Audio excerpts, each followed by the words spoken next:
Bonjour, dans cette vidéo, nous allons voir comment bien présenter ses arguments lors d'une négociation.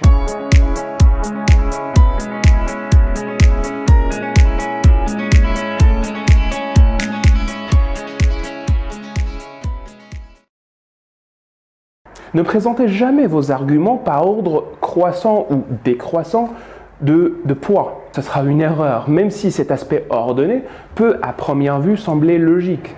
Si vous présentez vos arguments par ordre de poids décroissant, vous terminez logiquement par votre argument le plus léger.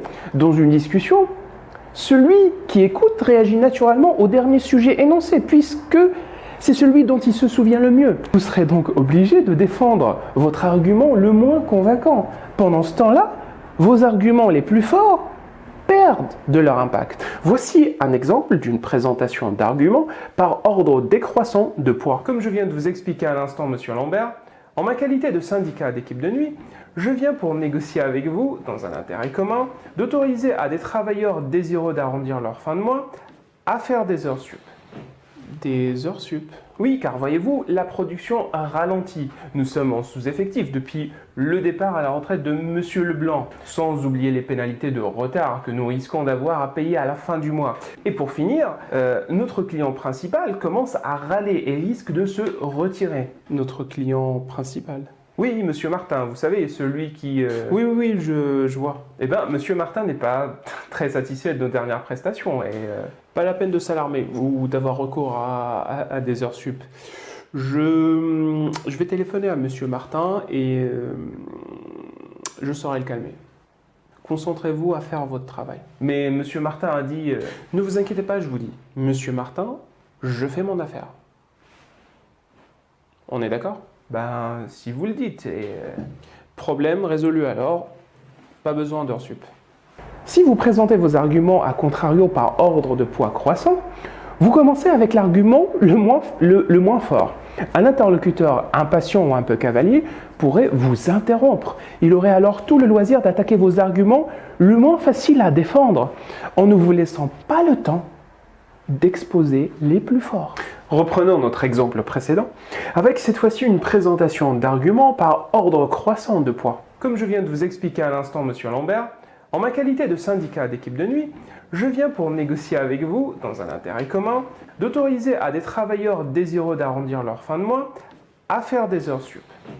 Des heures sup? Oui, car voyez-vous, d'un côté, il y a notre client principal qui commence à râler et risque de se retirer. Et d'un autre côté, il y a aussi notre client principal. Oui, Monsieur Martin, vous savez, celui qui... Oui, je vois. Eh bien, Monsieur Martin n'est pas très satisfait. Pas la peine de s'alarmer ou d'avoir recours à des heures sup. Mais Monsieur Martin a dit... Ne vous inquiétez pas, je vous dis. Monsieur Martin, je fais mon affaire. On est d'accord? Ben, si vous le dites. Problème résolu alors, pas besoin d'heures sup. En résumé, pour vous assurer une bonne argumentation, n'avancez que vos 2 ou 3 arguments les plus forts et gardez les autres en réserve. Plus vous donnez d'arguments, plus vous donnez l'occasion à votre interlocuteur pour contester les plus faibles.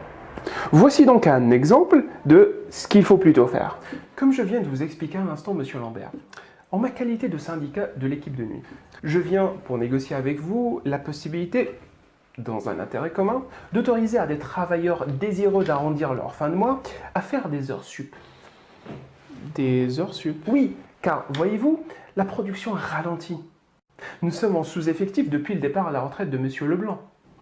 Sans oublier les pénalités de retard que nous risquons d'avoir à payer à la fin du mois. Il y a aussi notre client principal qui commence à râler et risque de se retirer. Mais je ne vais pas exposer ce dernier argument car il risque de se concentrer dessus en oubliant les 2 premiers. Laissez-moi réfléchir et je reviendrai vers vous d'ici la fin de journée. Très bien. Merci d'avoir suivi la vidéo et n'oubliez pas de mettre en pratique le ou les conseils qui vous ont semblé les plus pertinents et de me laisser des commentaires si vous avez des questions, des propositions d'amélioration ou des critiques constructives. D'ici là, je vous dis à très bientôt pour une nouvelle vidéo.